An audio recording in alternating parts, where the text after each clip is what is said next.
आपको YouTube पे हजारों ऐसे वीडियो मिल जाएंगे जहाँ पे ये कहा जाता है कि जो आपका घर है, घर के लिए जो पावर सप्लाई जा रहा है, उस पावर सप्लाई के साथ में कैपेसिटर को कनेक्ट कर दीजिए और इसको कनेक्ट करने के बाद आपका जो इलेक्ट्रिसिटी बिल है, इलेक्ट्रिसिटी बिल कम हो जाएगा।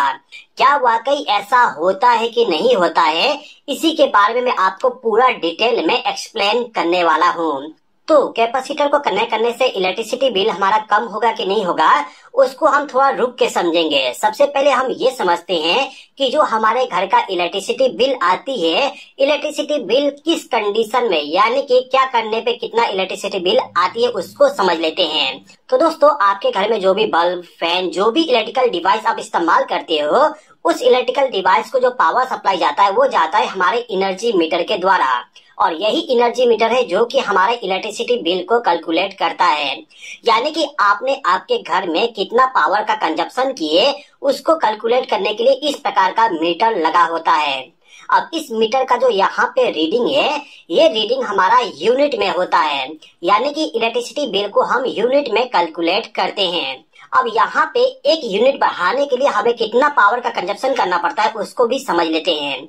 तो दोस्तों देखिए, ये जो यूनिट है ना, इस यूनिट को आप किलोवाट आवर भी कह सकते हो। किलोवाट आवर का मतलब क्या है, एक बार समझ लेते हैं। देखिए दोस्तों, यदि आपके घर में आपने 1000 वाट के लोड को कनेक्ट कर दिए और उस लोड को यदि आपने 1 घंटे तक रन करवाए, तो उस कंडीशन में आपका जो एनर्जी मीटर है, उस एनर्जी मीटर में 1 यूनिट का पावर कंजप्शन शो कर देगा। तो इस मीटर का एक रीडिंग बढ़ाने के लिए हमें 1000 वाट को 1 घंटे तक रन करवाना पड़ेगा। इसी प्रकार से यदि आप 500 वाट के लोड को कनेक्ट करते हो, तो उसको आपको 2 घंटे तक रन करवाना पड़ेगा, तब जाके 1 यूनिट का पावर कंजप्शन होगा।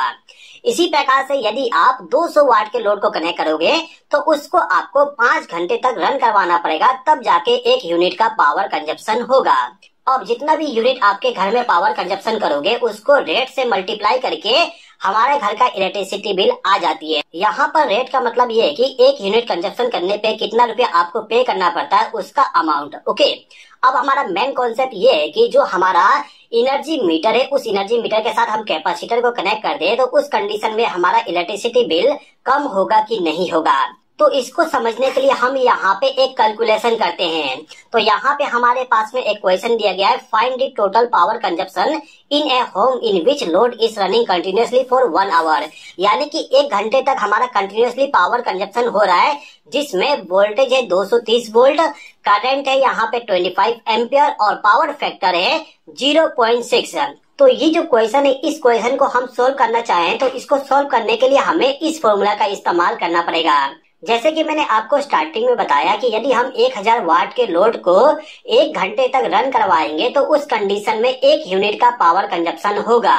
तो हमारे इस घर में पावर कंजप्शन को हम वाट में फाइंड आउट करेंगे, और वाट में पावर कंजप्शन को फाइंड आउट करने के लिए आपको इस फॉर्मूला का इस्तेमाल करना पड़ता है। अब ये जो फॉर्मूला, ये केवल सिंगल फेज पावर सप्लाई के लिए है। यदि आपके घर में 3 फेज का पावर सप्लाई आता है, तो उस कंडीशन में आपको इस फॉर्मूला का इस्तेमाल करना पड़ेगा। तो फिलहाल के टाइम पे हमारे घर में सिंगल फेज का पावर सप्लाई जा रहा है, तो सिंगल फेज का ही कैलकुलेशन करके मैं आपको एक्सप्लेन करूंगा। अब यहाँ पे जो फॉर्मूला, इस फॉर्मूला पे इस वैल्यू को पुट कर देता हूँ, तो हमारे सामने ये वैल्यू आ जाएगा, जिसमें वोल्टेज है 230 वोल्ट, करंट है 25 एम्पियर और पावर फैक्टर है 0.6। अब यदि मैं इन सभी को मल्टीप्लाई कर दूं, तो मेरे पास में आंसर आ जाएगा 3450 वाट।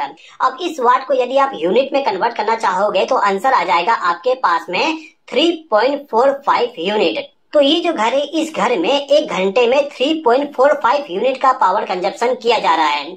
अब यहाँ पे हम क्या करते हैं कि ये जो पावर सप्लाई इस घर में जा रहा है, इसी के साथ हम कैपेसिटर को कनेक्ट कर देते हैं। अब यहाँ पे कैपेसिटर कनेक्ट करने पे क्या होता है, उसको समझ लेते हैं। तो दोस्तों, कैपेसिटर को कनेक्ट करने से हमारा जो पावर फैक्टर होता है, उस पावर फैक्टर को हम इम्प्रूव करते हैं। अब पावर फैक्टर क्या होता है, एक बात समझिए। देखिए दोस्तों, जो हमारे घर का पावर सप्लाई होता है, उस पावर सप्लाई का जो वोल्टेज और करंट है, ये जो यहाँ पे ग्रीन वाली लाइन है, ये है वोल्टेज का, और ये जो रेड वाली लाइन है, ये है करंट का। तो वोल्टेज और करंट जो होता है, वो दोनों साथ में चलना चाहिए। यदि आपका वोल्टेज और करंट साथ में चलता है, तो उसको हम कहते हैं यूनिटी पावर फैक्टर, यानी कि आपके घर का पावर फैक्टर बहुत ही अच्छा है।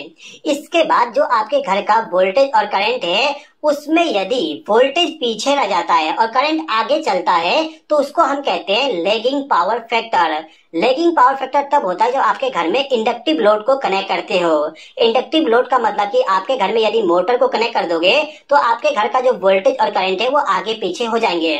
वोल्टेज पीछे रहेगा, करंट आगे हो जाएगा। ओके, इसी प्रकार से यदि आपके घर में कैपेसिटिव लोड कनेक्ट किया गया है तो उस कंडीशन में जो करंट होगा वो पीछे हो जाएगा और जो वोल्टेज है वोल्टेज आगे हो जाएगा। और यदि आपके पावर सप्लाई में वोल्टेज आगे चल रहा है और करंट पीछे है तो उसको हम कहते हैं लीडिंग पावर फैक्टर। ओके, तो नॉर्मली हमारे घरों में मोटर कनेक्ट किया जाता है जिसके वजह से हमारे घर का पावर फैक्टर लैग हो जाती है। अब यदि आपके घर का पावर फैक्टर लैग हो गया तो उसको इम्प्रूव करने के लिए हम कैपेसिटर को कनेक्ट करते हैं। तो ये जो घर है, इस घर के लिए जो पावर सप्लाई जा रहा है उस पावर सप्लाई के साथ हमने कैपेसिटर को कनेक्ट कर दिए जिससे कि यहाँ पे जो पावर फैक्टर है पावर फैक्टर इम्प्रूव हो जाए। तो पावर फैक्टर को इम्प्रूव करने के बाद जो करंट होता है उसमें कुछ चेंजेस होती है। कितना चेंजेस होता है, क्या चेंजेस होता है उसको हम समझते हैं। ठीक है, तो कैपेसिटर को लगाने के बाद इस घर में कितना एम्पियर करंट फ्लो हो रहा है उसको पता करने के लिए आपको इसी फॉर्मूला का इस्तेमाल करना पड़ेगा। अभी के टाइम पे हमें करंट फाइंड आउट करना है तो इस फॉर्मूला को मैं तोड़ मरोड़ दे रहा हूँ, यानी कि अब फॉर्मूला हमारा ये वाला हो गया। अब ये जो फॉर्मूला है इस फॉर्मूला पे वैल्यू को मैं पुट कर देता हूँ। तो यहाँ पे जो वाट है, वाट हमारे पास में 3450। तो मैंने लिख दी यहाँ पे। वोल्टेज हमारा है यहाँ पे 230 वोल्ट और पावर फैक्टर हमने इम्प्रूव कर दिए 0.9। हमारा पहले पावर फैक्टर था 0.6, लेकिन कैपेसिटर को हमने कनेक्ट करके पावर फैक्टर को इम्प्रूव कर दिए और पावर फैक्टर अभी के टाइम पे हमारा 0.9 है। तो इसको पुट करने के बाद यदि हम करंट को फाइंड आउट करेंगे तो आंसर आ जाएगा हमारे पास में 16.66 एम्पियर। आप यहाँ पे डिफरेंस देख सकते हैं। पहले हमारे घर में करंट फ्लो हो रहा था 25 एम्पियर, लेकिन कैपेसिटर को कनेक्ट करने के बाद अब करंट फ्लो हो रहा है 16.66 एम्पियर। तो कैपेसिटर को लगाने के बाद हमें ये पता चल गया कि करंट हमारा कम हो जाएगा। अब यहाँ पे सवाल ये बनता है कि यदि हमारे घर का करंट कम हो जाता है तो इसके वजह से क्या हमारा इलेक्ट्रिसिटी बिल कम हो जाएगा? तो ये जो करंट रेटिंग है इसको मुझे इस वाले फॉर्मूला पे पुट करना पड़ेगा। तो इस फॉर्मूला पे यदि मैं पूरा डिटेल को ऐड कर दूं तो हमारे पास में ये इक्वेशन आ जाएगा। वोल्टेज 230 वोल्ट है, करंट यहाँ पे 16.666 है और पावर फैक्टर हमारा 0.9 है। इसको यदि मैं मल्टीप्लाई करूं तो मेरे पास आंसर आ जाएगा 3450। यानी कि पहले जितना पावर कंजप्शन हो रही थी उतना ही पावर कंजप्शन अभी भी हो रहा है। इसको आप एक तरीके से और समझ सकते हो कि जो हमारा एनर्जी मीटर है, इस एनर्जी मीटर में जितना यूनिट पहले बढ़ रही थी 1 घंटे में, उतना ही पावर कंजप्शन अभी भी हो रहा है। यानी कि जो हमारे घर में पहले वोल्टेज 230 था, 25 एम्पियर करंट फ्लो हो रही थी और पावर फैक्टर कम था, उस समय भी हमारा पावर कंजप्शन 3.45 यूनिट हो रही थी। इसके बाद जब हमने कैपेसिटर को कनेक्ट कर दिए तो कैपेसिटर को कनेक्ट करने के बाद पावर फैक्टर तो इम्प्रूव हो गया, लेकिन करंट हमारा कम हो गया।